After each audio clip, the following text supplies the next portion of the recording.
Sri Lanka ra mangina Chapter 2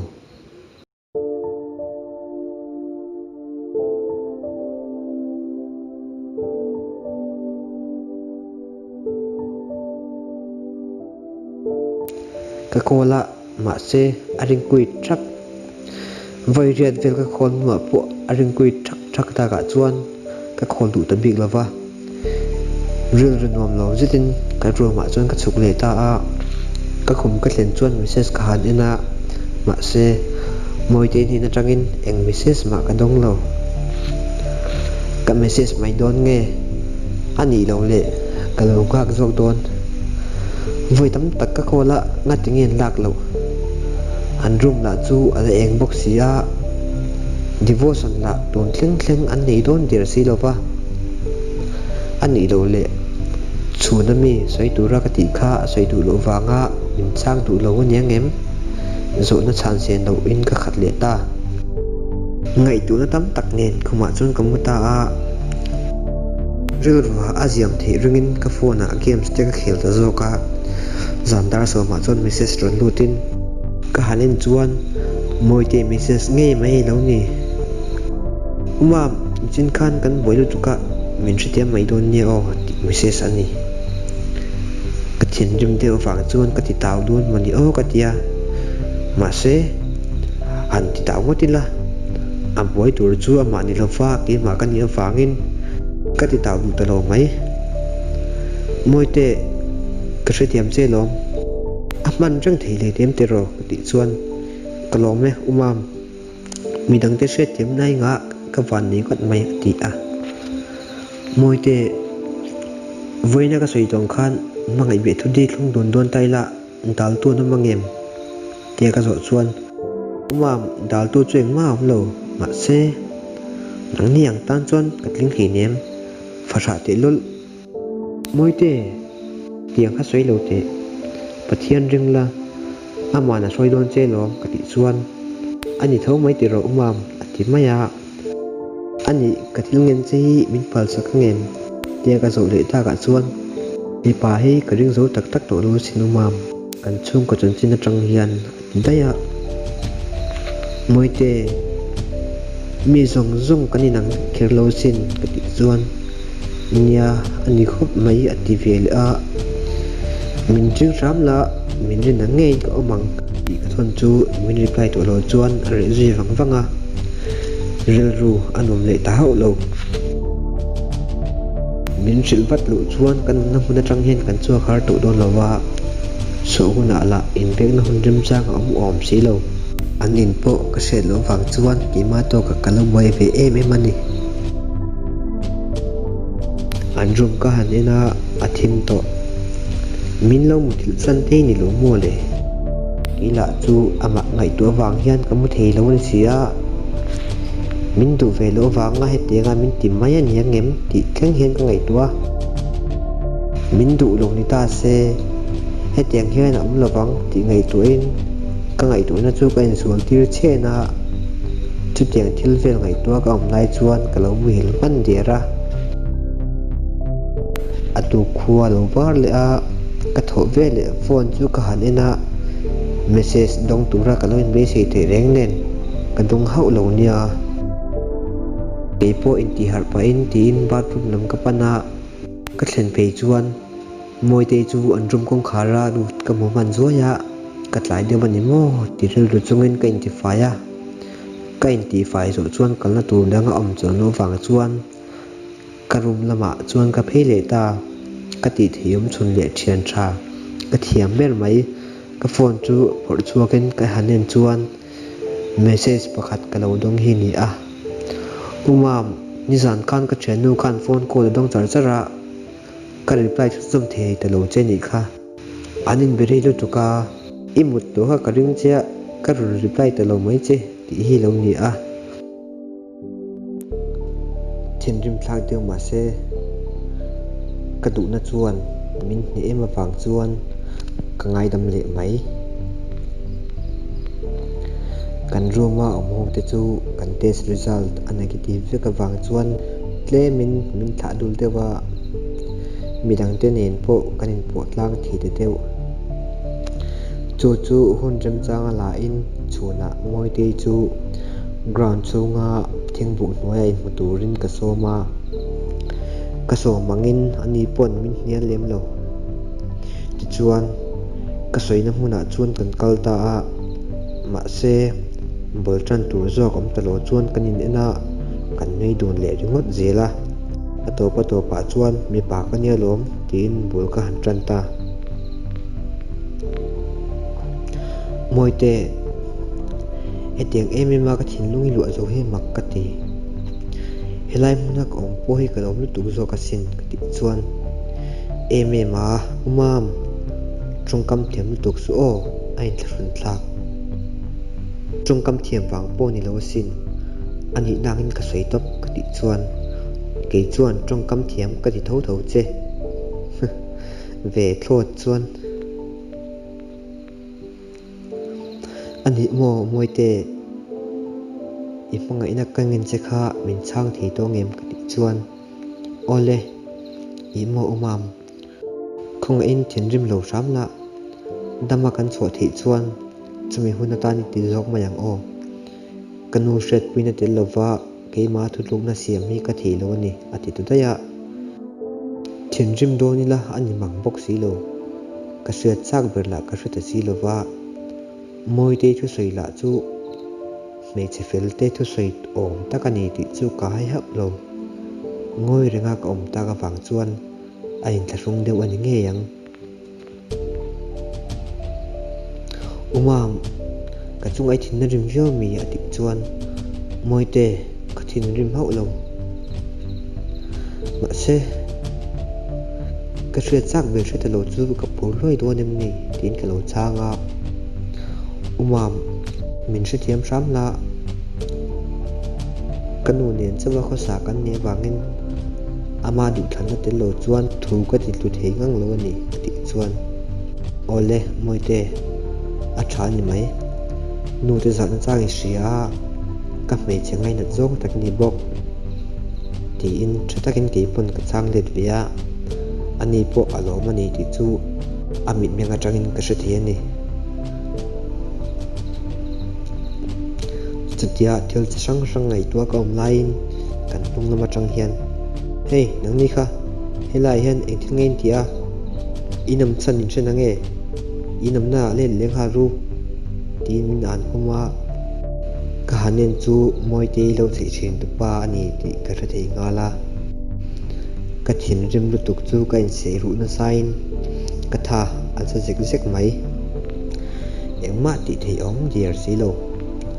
moi te ni na chuan ti moi te ikal da yang ti in ngui takin kanam na huna tangin ka kalson pui ta ringota ka room ka thlen chuan tong tam lem lovin ka khuma bok chuan ka muza le ta a chuna kanin be na te kha ngai tuin ka chaw kher mai moi te la ka hian be se na kana ya ma se min hno la du awanga anu ron chon lam mai aniangem mangai nei lo tu ra hian no le pa te ron tru na ka hre chem lo ma nia thutluk na siam mai che ne sin le ka ti sapa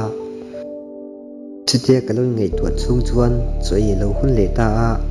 ka thian te hena chaw kai chak lo thu thrilin choi tur pan ka ba chuwa khau lo ka khuma chuan ka thil ngei tuat chu ka chun zum le a eng tiang takin nge ka lo ngai ti chu ka hrelo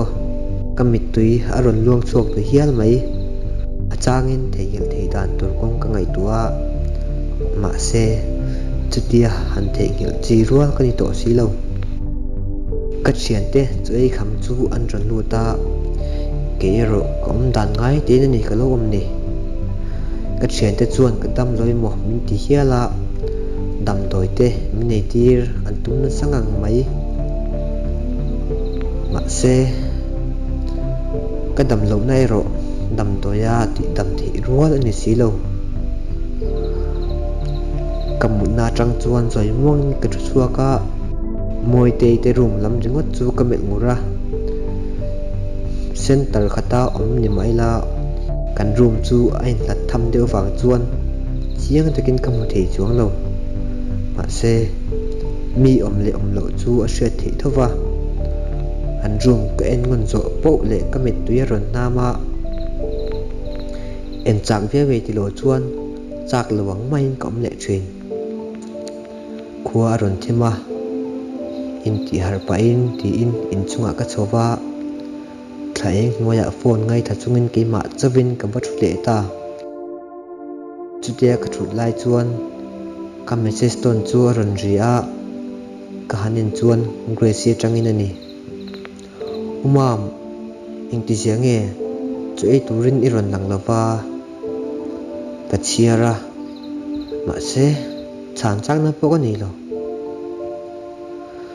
thang talo chuan ka la ngai thak lai chu ka ngai thak chun jom le ta da ya ma se engemaw chen no chuan ka phone a message ka dong le a ka hanin chuan umam ngatinge min chang che moi te mi tui tlaki phal ti na mi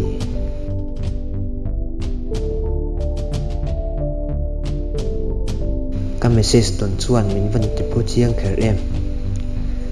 ke chawin ka ve mo ka ti line moi te nge pon ke mang thawin min lo ve ni ti ka hre da wang chuan hlim le no kul ka forma na chuan chan de lo chi nin ka hre ta lo Grace eng ti lai mai moi te mi tui tlak ka phal le nim ngoya alung ngai tak ngel mo ka phal lo sin ka ti a chuti ni si chuan enga nge cho poi ran ei lova message po min reply vat lo ti min zo chuan Grace voin chu koril tram lo tin ni ti a o moi te pon nang ma mu si lo chia cho po ei lo vin le le dai ni o aran ti a kai ngai to vung vunga moi te pon min mangai tak zet ani don ni ka ti a kani rutet te ta Grace tilenge mo tak e tir ngai nge che o ka ti chuan chutia idu sak tak tak ani te chuan nang man pe la ti nia ti in min chang mo mai cheiro a fu do ne Grace in min biak dan ka ngai to hian moi te chuan min ti tau khumani ti ka hailo keipon message reply le ta chong lovin dan bo chia in mei chia ti omna ruma moi te e tur chang kala nei zong zong chu peturin aru ka kal tum ta a ka beka ka changom zong zong chu polythene pakhata chon ga khum mal mala zoi mongin veng tu te hriat lau tak chung chuan ga vakal den te na an jum kong khar ka wathen pe chuan kong ka chu loin kala ka kik chuan min lo hona chuta ka polythene ken chu Gracie pe in veng tu te mu lo hlanin ka len le khal thoya chutia veng tu te hriat lau tak chunga thom tiam taka kan room lampana ka le le lai chuan moi te lo du tu pa chua kanom le om lo en thli thai tura local nen chuan kanin tok fu khera min man ngal kanom na ground lai taka chuan min din tirin zo na min zo ta keipon kathil vati zong zong kan sei chu moi ti wang ani che nga a thin rim em em a thian te pon khap zo lovin a tiang ken chuan min vut ta rep maya kan tho ma ring deuh nge ni mi te chuan min en du lam khop mai za nen en tur po ka relo ma se zana ni awang chuan tu man ka mel min mu lo lawa aduang thala vok li an khum ka ni so chuan ka roma min kaltir da rama ka thian te chuan thilom dan chu min lo zot ngal toya ka hril meu chuan ni po an thina rim ngang mai kan chu huna kan soi sa khopang an ti te hian ani min vok na ala thip deu ser ser wang chuan min vok na lai te chu ka thian te chuan tuilumin min de saka ana ka ti deu aniang eng tik lai khan nge ka lo muthil man ka reta lo jinglam dar thum vela chuan ka chang hara ka phone ka hanen chuan moi te message som chuang lai lo ma ka chiar thla a ain thlun thu le ka ngai tu awanga alom tu soina ani a message nu nong ber umam i message ka don le ma chu ka mu lawang ti alo uma wang chuan ke pon ring che lo chungin moite in tla thun na tur rengma om lo ni o mangai na wanga tor chu har sa ka ti lo ka ti chuan min lo khak tak tak ani che nga umam to pa chuan min reply ve ta tham mo ka van lom te lon em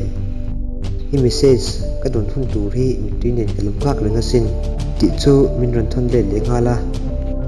moite ke chuan mo ha dam takai mi ka du sak jok te sin ka ti chuan umam ke ma wang leo lewa an khum le wa ki to line chap lo tura min ngayam ni atia moite ka mga inu da wang chi ni tra tak nial po ka phal lo sin ilung ngai ka phal lo ba irul tram po ka palek lo ka ti chuan umam kalom tak set ma se chu tianga om the ka ni si lo atia moite min mga ina thu trong kam khat ma ila chak so fe si lo fa ma se hey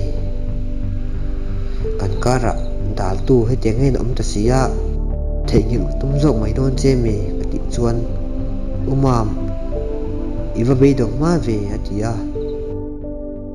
be dong kani lo sin ma se mo moite mi huat le mi ril run na tura om hi ka thil chak be ra ni si lo lom ka ti a umam chu tu pon an cha ka lom ma se manga ina chuan chu tiang thil chu om be tur renga lom ani ati chu a om ka ti box si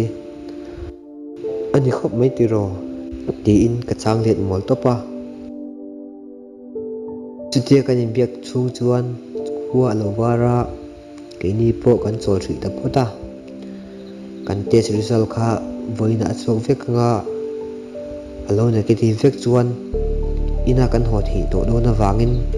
kan chen te chu an limin an phu hlom ko pa jing kar kara po an rizal chul tamai ma se pi pani tan chuan a phur om lo te mo chung mi pani te chu keile moi te kan ni ina hoila eng thil nge lo thleng don ti kan hre lo miawa chanodar ni vela chuan kan result chu chuak te nge ya a negative vek awang chuan ina ingkhung sang turin min ho tir vek tu lo ni kan kalma nge ya moite voi khatal mule ram tumin ka jong kwal vel roya ma se har sangang mai moite du be tu pa chuan a fel berang simin moite ti mong ruwa chu lo siam pui sok soka chu me sing chu bu ka du der lo wang chuan in to lo tu ra ngai rek ka lo in nga ya kan nual nga roi me ga ti kai ni po kan bung ruwa te nen get lam kan pan ta a chuta vani thak takin moite chu lo dinga chu pa chu alo lo wang chuan miron pan pheya umam le peka chuan tun ai nom le zaren zo ka in mu tum to ngo tlamong takin lo don nia ti a ka chan ma chu na chen ten motora an lu pui de wang chuan ka lo ui pui tui lian clear te rengota an kal na tur motor chu ron ri a chuta motor tuk ver tang chuan mi ti petrol cheu chungin zaizir chuan min mang tha ta khania ka hriat tok lekin moite hei chu dam chunga ta na kanin mang thana ni tirlul chu kati sapa keini po zoi muangin in lampan turin motor chun kanin thiar vele ta a engemaw chen kan tlan nu chuan mani in lum chu kan thleng ta rama ka chung te chu an lom ngang mai ma se ni danga nga ho kani lo wangin phim khur taka omangai ni ti ka ria chu wangin ka ruma ke main kain khung sang ngala ele in tu reng kim chu ka ruma chuan an run da maya ti chuan hun kal tuang khan hun le ni te chu ka mang chaw ve le ta ni in khung ran na mun puya ka om lai aya shi om ka ti zok cha ka tama chan chu khata kanum lai khan chen le rol tam ta kanama tu na lem ke ma chawin kaum to si ngai tu tur atam chu ni lo ma se katan chuan moi te chok lo chu ngai tu tur kan ni si lo ni moi te enge tiang le eng tin nge o mang o min la se ve renga ngem le nge nia min the i lo zo ti te chuan ka ngai tu na an lo ol lo ni kha chu ka be se lo takin grace number tangin call ka dong thau maya ka lak chuan moi te along ni a ka sang te u huai hen ka sia umam min ngai ve me lo mi grace po iphone box si lo tra o lek lek hen ron tia phone na chang po ka lo hre le nem nang ma ka ngai tu reng chia ka lo tia umam tun lai chu ka mon mom lo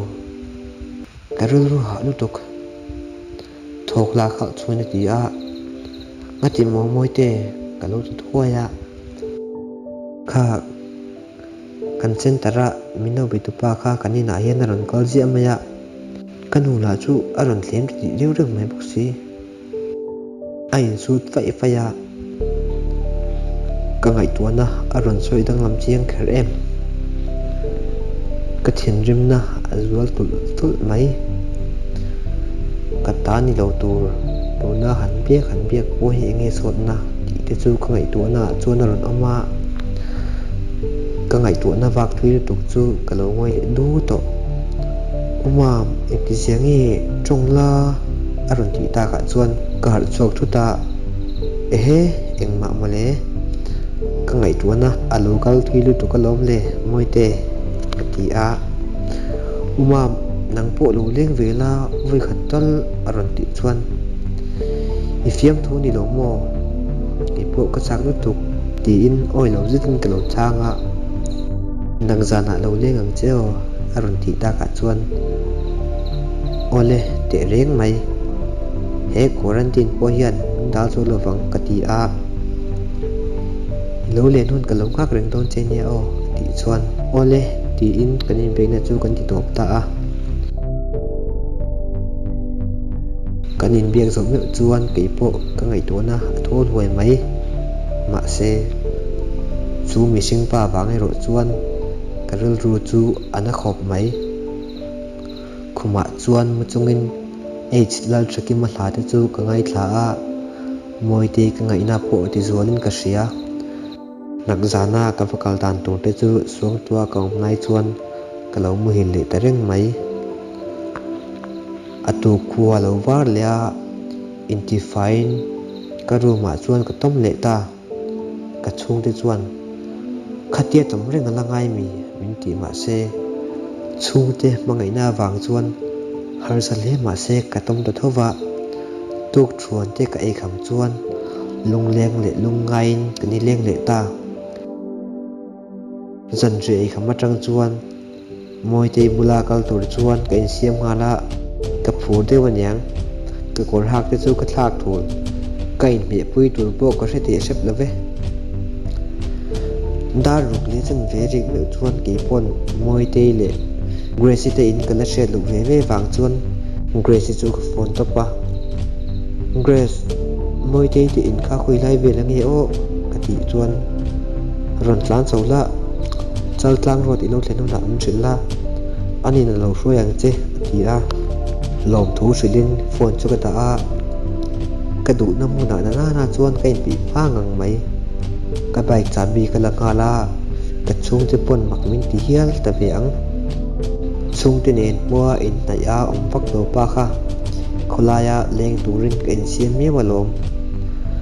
ka kalna tur po sei chong lo chuan ka chuak ta ngala ka chak dewani ma na chal tlang ro chu ka thleng ta thuaya ka thlen chuan phone ka lo tum lai takin umam tiamin ko tu o chu ka sengala ka hanen chuan ka pe de loka moi te lo ding reng chu ka hua ti chuan moi te nen anina kan ji lu ta ni moi te chu alo fel emema ni dang zong ain a moi zokin ka sia kalau en tlok ani ber anui mel le an kanem te chuan min he zual tul tula ka hmu zin po le ka du na ti zual ni hen ka hria anu po chu anui mel hmu tur om deuh reng mai boka thata kha mi no be ka wang chuan ka kalma sak ber na ni ma se kanel ngal em mai ni kan ti a achang le kan mi ho dar thina nuam kan ti khop mai moi te le anun min biak dan ka thlir hian be si na nung om chun ka hria ma se an trong kam thiam mai te hi alo ni lo mo le ti chang la ka nga na ro chutia tu dang ngai lova nuam tu taka kan lo lai chuan thok le khata kong khar chu ronin dan tatin moi te chun a wa khona rin lo nu tuk tak main mona hi lo ni a ka thin rim nu tuk chu ka chang ka lo thel pop mai ka chunga om ma se ka thia som pe po ka ring nek love ka tangin ka chak chuak rang matang moi te nu mul se ta chuan thuin ku fa te chu awa pe ta deuh dewa engma ka soi ve ma havin me kur mai ngati nge kum san lai i chu do i virus isim kolami ina hola fo om le ta che min te khur mai ka thin rim nu tuk chu chei tur po ka selo moi te nu pon na lo tran dewan yang mi dan siam sa zui mai tur ani tho chuan alo trin hi ve ngal boka nuam ti na ka nei thot lo moi te ni na chuan moi te ka va ho phot mai nge ti le din ka ruala moi te la engma sei lo chuan sa huai ni do ang main noi lama bi ngor boxi ka chu san ma deuh chuan mo na chuan moi te nu ne na ma kim karlia palai ron tirila thang nui chungin ala ti zui hlim ma kal kha nim hen ka chu san ta gate ka thlen chuan moi te chuan mi ron zuya umam ka zui ho meng che o min ti a moi te ni lo ve tumna ri chuan mang tha phot mai o ti le ho san ka ruala engma ngai sak tanu chuan ka bai kom lam chu ka pan ta thowa ma se ka noi len zau chuan gate bula alo du ding reng ti ka mu amit anoi no po ka mu bai hau lo ka lai na tin ka khoi du tuk tlat ma se le chi rual lai ni to si lo wang chuan ka ho tlang ta kha ni a in ka thlen chuan koma ka jang ngal thora ka thil ton nom lo zit te kha ka ngai to le ta a chang chuan moi te min ngen niala ka lo in ri ho tir tamai lo kha ka in sira chiti rualin ti suala ka in ngai du lo loi boxi